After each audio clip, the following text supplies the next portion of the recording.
In today's video, I'm going to teach you how to add handwritten notes to Notion.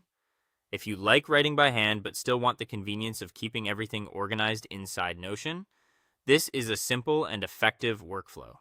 It works especially well if you use a tablet, a stylus, or a note-taking app that lets you export your writing. The goal is to keep the natural feel of handwritten notes while storing them neatly in your digital workspace. Start by opening Notion on your tablet or computer.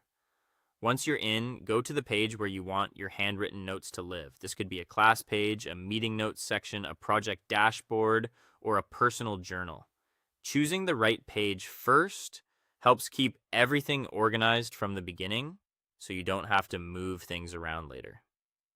Next, open your preferred handwriting app, drawing tool, or tablet note app.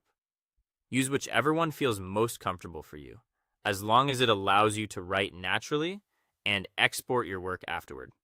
Some people prefer a dedicated note app, while others may use a basic drawing tool.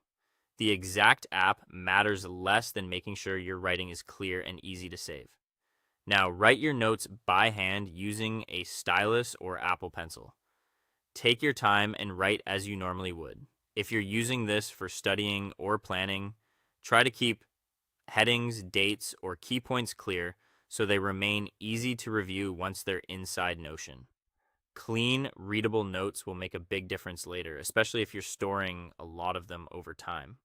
Once your handwritten note is finished, export it as an image or a PDF. An image can be useful for quick viewing directly on the page, while a PDF may work better if your note has multiple pages or if you want to preserve formatting more consistently. Choose the format that best fits the way you plan to use the note inside Notion.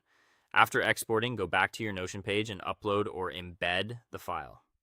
This places your handwritten note directly into the page so you can keep it alongside typed notes, databases, tasks, or reference materials. Embedding or uploading makes your notes much easier to find than leaving them scattered across different apps. Finally, organize your handwritten notes by topic, date, or subject. This is an important last step because it helps you find what you need quickly later on. You can group similar notes together and build a structure that matches the way you work or study. That's how to add handwritten notes to Notion in a clean, practical way.